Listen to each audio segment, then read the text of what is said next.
Friends, આજે આપણે nylon પૌવાનો ચેવડો બનાવવાનો છે. એમાં વરિયાળી, તલ, ડાળિયા, લીલા મરચાં એન્ડ રૂટીન મસાલા નાખીશું અને પૌવા છે નાયલોન પૌવા. તો ચલો આપણે સ્ટાર્ટ કરીએ. મોટું વાસણ લઈ લીધું છે.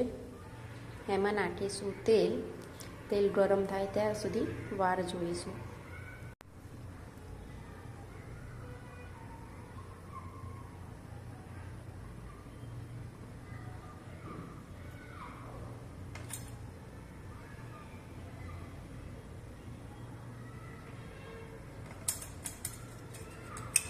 તેલ ગરમ થવા આવી ગયું છે તો એમાં હિંગ નાખીશું.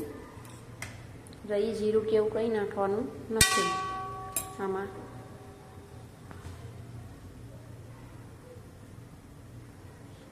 હિંગ થોડી તતરી જાય એટલે આપણે 1 ચમચી જેટલી વરિયાળી નાખીશું.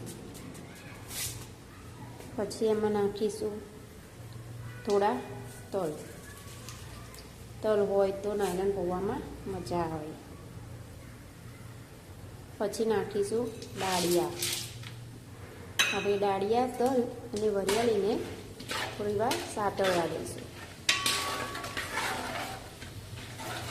થોડા બ્રાઉન થાય ત્યાં સુધી.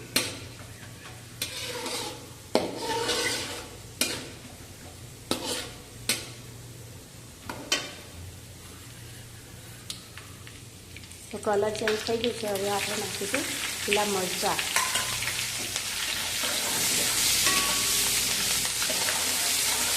લીલા મરચાં એકદમ કડક થાય ત્યાં સુધી થવા દઈશું.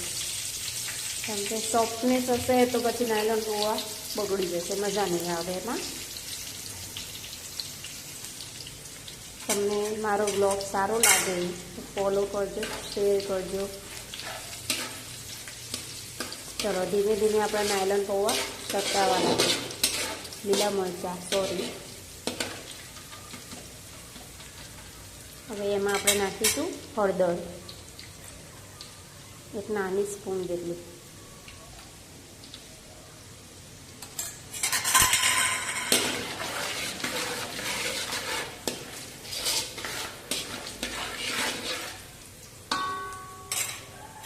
હવે એમાં નાખી દઈશું આપણે નાયલોન પૌવા. મીઠું અત્યારે નહીં નાખીએ. નાયલોન પૌવાને પહેલાં બધું મિક્સ કરી દઈશું, પછી મીઠું નાખીશું.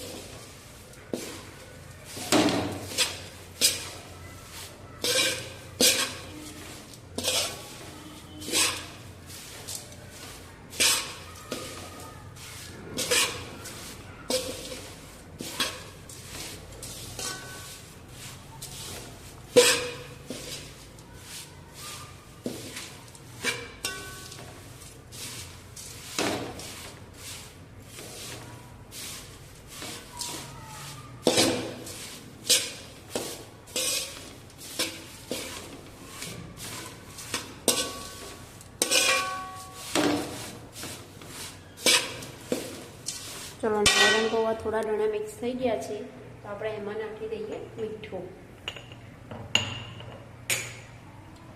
સ્વાદ અનુસાર મીઠું નાખીશું.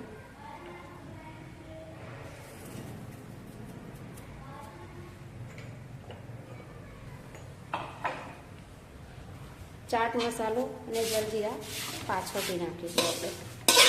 થોડા નાયલોન પૌવા શેકાઈ જાય પછી.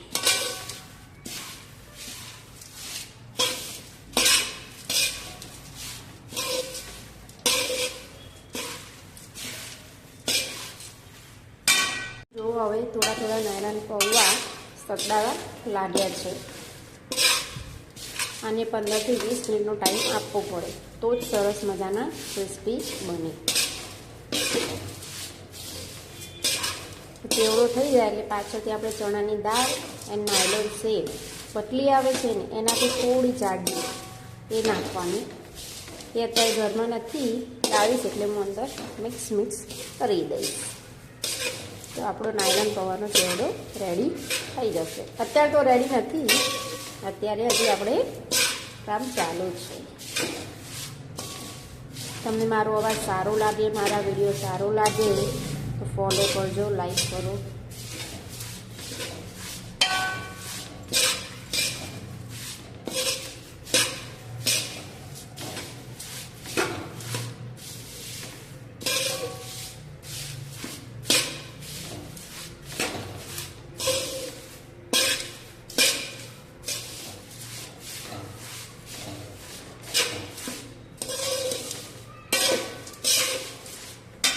આપણે ચલો એમાં થોડો ચાટ મસાલો નાખીશું.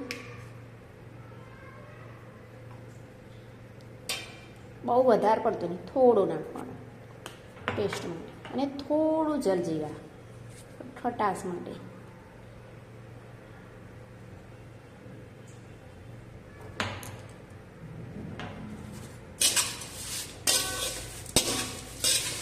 હવે આમાં કરીશું મિક્સ ચાટ મસાલા અને જલજીરા.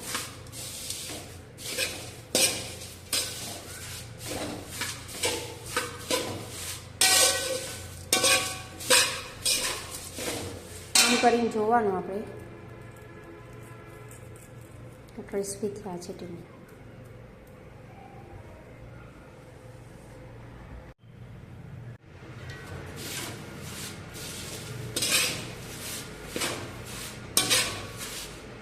કલર કેવો આવે છે નાયલોન પૌવાનો.